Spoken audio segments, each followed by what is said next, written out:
जी welcome back नाजरीन। ये बहुत एक समझी जा रही थी बात कि मुल्क में इलेक्शन हो जाएंगे तो उसके बाद शायद स्टेबिलिटी आ जाएगी मुल्क के अंदर, लेकिन हम देख रहे हैं कि इलेक्शंस के बाद स्टेबिलिटी तो क्या आनी थी, मजीद डेडलॉक पे डेडलॉक, मजीद हम देख रहे हैं कि कंट्रोवर्सीज हैं जो सर उठा रही हैं। होने क्या जा रहा है, कुछ जानने की कोशिश करेंगे। हमारे साथ मौजूद है सीनियर तज्जियाकार हैं इरशाद भट्टी साहब ने हमें ज्वाइन किया। अस्सलाम वालेकुम सर, बहुत शुक्रिया आपका आपके वक्त के लिए। Sir last time when you came to my program तो आप मिठाई का डब्बा गाड़ी में भूल आए थे। हाँ। जब आपके महबूब कायद ने वज़ीर आज़म बनना था, खुशी थी। तो मुझे लगता है वो मिठाई आपने नहीं खिलाई तो अब वो वज़ीर आज़म नहीं बने महबूब कायद आपके, तो अब क्या एहसासात हैं आपके? फिर बहुत दुखी हूँ। दुखी हैं? पता नहीं कितनी मिठाइयाँ बांट चुका हूँ, फिर भी फायदा नहीं हुआ।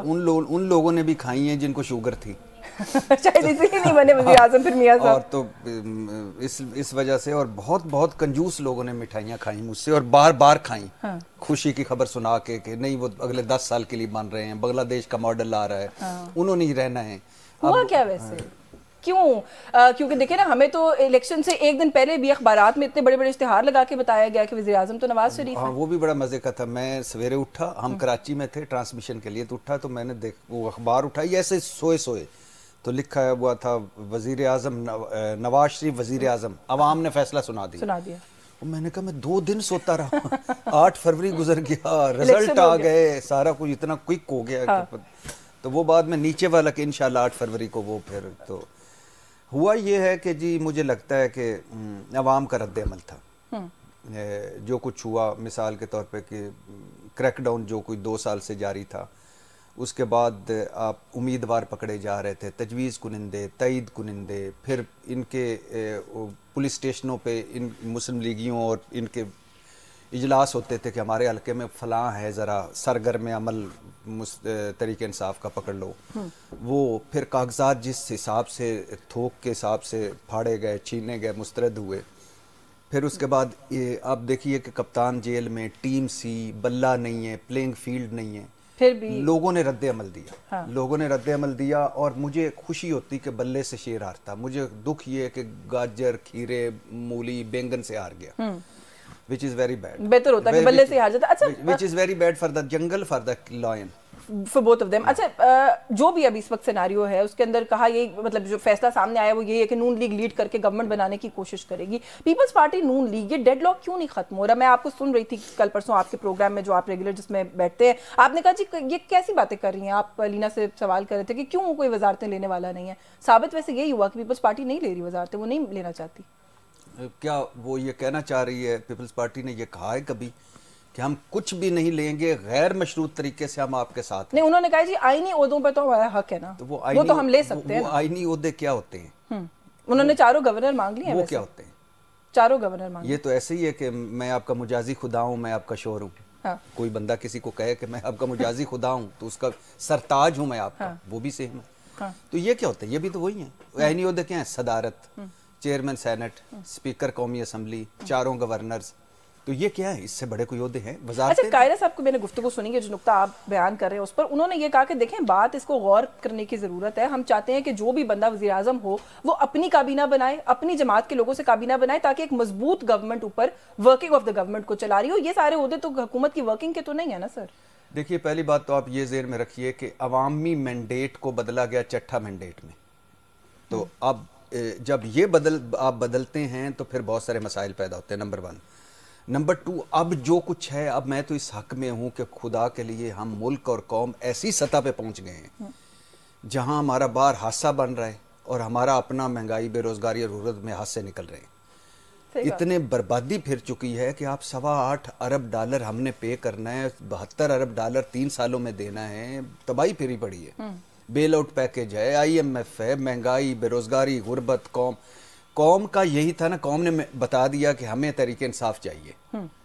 आपने आगे उसको कुछ भी किया, अब आप कर लिया। अब वो जो चीज़ें हैं कुछ थोड़ी बहुत जो सीटों के हैं, वो उन फोरम मुतल्लिका फोरम्स पे जाएं और वो उनको रिलीफ दें और जल्दी रिलीफ दें कि कहें कि आप जीते हुए, कहें आप हारे हुए। ये तो चाल नहीं मांग रहे वैसे खेलने के लिए, मतलब कैसे मुतल्लिका फोरम्स जल्दी रिलीफ देंगे? ये तो सालों सालों हमारे मुल्क में ये मसले हल नहीं होते। वो मेरे ख्याल 45+ सीट्स का क्लेम कर रही है PTI। आपको लगता है कि इन दिनों के अंदर इतनी सारी सीट्स का फैसला हो सकता है? नहीं, 45+ का नहीं है, 84। 84 सीट्स का? हाँ 84 सीट का 45 तो वो है ना हाँ, जिनको सही है, सबूत बिल्कुल ठीक है, वो तो टोटल कह रहे हैं, बिल्कुल हाँ, ठीक बात है। हाँ, तो तो ये इतनी 80 प्लस सीट्स का सब फैसला हो जाएगा? मुल्क के लिए करें, कहें कि नहीं है, ये भी तो कह सकते हैं ना। आप आते हैं, मैं कहता हूँ नहीं है, दैट्स एंड, मतलब मसला खत्म करें, आर या पार करें, ग्रैंड डायलॉग करें। ये मैं आज किसके साथ करें ग्रैंड डायलॉग? वो तो खान साहब कहते हैं मैं तो नहीं किसी से बात करने को तैयार, किससे करें ग्रैंड डायलॉग? नहीं तैयार हैं, पक्की खबर? वो वाया भटिंडा तैयार हैं, यानी कान को इस तरह नहीं पकड़ना चाहते, ऊपर से पकड़ना चाहते तो वो पकड़ लें। देखे ना, आप उनके साथ ना करें, उनको सजाएं दे ली ना, वो जेल में है, उनके मुकदमे अदालत में है, वो जाने और अदालत जाने, आप किसी को कोई वाया भटिंडा का वही मतलब है जो मैं समझी हूँ। अगर वही मतलब है वाया भटिंडा का सर, तो फिर खान साहब की सियासत में, नवाज शरीफ की सियासत में, जरदारी साहब की सियासत में, इन सब की सियासत में क्या फर्क है? एक ही सियासत है सबकी इस हवाले से? यस, एक ही है। हाँ, लेकिन बहुत सारी चीज़ें आगे डिफरेंट हो जाती हैं। वो इसलिए हो जाती हैं कि मिसाल के तौर पे मैंने तो ये कहा है, अब मेरा कहना है कि जब हम इमरान खान साहब के पास मिलने भी गया तो हमने कहा था कि आप अपना बयानिया जारी रखें, बयानिया आप रखें। आप क्यों मिलते हैं? पीपल्स पार्टी, मुस्लिम लीग नून या ये सारा इस वक्त बिलीव मी मुस्लिम लीग नून और पीपल्स पार्टी नहीं चला पाएगी। क्यों? क्योंकि कमज़ोर हुकूमत होगी, बैसाखियों वाली हुकूमत होगी। तो आपने खान साहब को मशवरा दिया कि ना मिले इनसे? मैंने कहा डायलॉग करें, यानी बैरिस्टर गौर को आगे रख के तो आप डायलॉग करें, सारों से मिलें। लेकिन हमारे यहाँ हम सारे अपने अपने नैरेटिव के कैदी हो गए। मिसाल के तौर पे उन्होंने मौलाना के 2-4 वो उनके जाके बैठे हैं, तो क्या क्या ट्रेंड चले हैं। तो वैसे ठीक नहीं चले। खान साहब को तो लोग रोकते रहते थे कि मौलाना के लिए खास मखसूस नाम ना इस्तेमाल करें, खान साहब फिर भी नहीं टलते थे। जलसों में जाके कहते थे जी मुझे मना किया लेकिन मैं तो कहूंगा। तो फिर आप मुझे बताएं ना, इस तरह के इख्तिलाफ जहां पर हो। अच्छा, फिर मीटिंग के बाद भी मौलाना ने कहा जी कि हमारे नजरियात के दरमियान दीवार नहीं पहाड़ हायल है। तो फिर किस चीज की मुलाकात? निकलना कुछ भी नहीं था। असल में मौलाना साहब बहुत अच्छे सियासतदान है, उन्होंने बहुत अच्छी तरह सारी चीजें कैश कराई। तरीके इंसाफ का उनके घर जाना मौलाना साहब को कितना फायदा हुआ होगा, इसे आप सोचिए। 4 सीटें हैं और एक नंबर 1 पार्टी है जो चली गई। हाँ, चली गई। तो भाई ये तो गलत पॉलिटिक्स पीटीआई ने की ना? की बिल्कुल की। अच्छा, ये वैसे आपने कहा ये 180 सीट्स का जो क्लेम है, फैसल वाउडा साहब कहते हैं ये तो कल को कहेंगे जी हमारी तो हुकूमत चांद पर भी बन रही है। उस्मा बुखारी साहिबा कहती हैं ख्याल करें कि बांग्लादेश में भी गवर्नमेंट ना बना ले पीटीआई। ज्यादा ही दावा कर दिया कोई। क्या फैसल वाडा भाई, तो उनकी तो बातें काफ़ी सच्ची भी निकलती हैं। 1.5 महीना पहले पता क्या है पता बन ही जाए चांद में। क्या पता। आजकल 1.5 महीना पहले उन्होंने कहा था बल्ला नहीं होगा। नहीं है। और फिर उन्होंने कहा था कि इलेक्टेबल्स और आज़ाद जो हैं वो ज़्यादा होंगे। फिर उन्होंने कहा सदर जरदारी का किरदार होगा। ये 3 तो उनकी सही। तो बाकी मुस्लिम लीग नून का उनको तो दुख ही बहुत है, जाहिर है।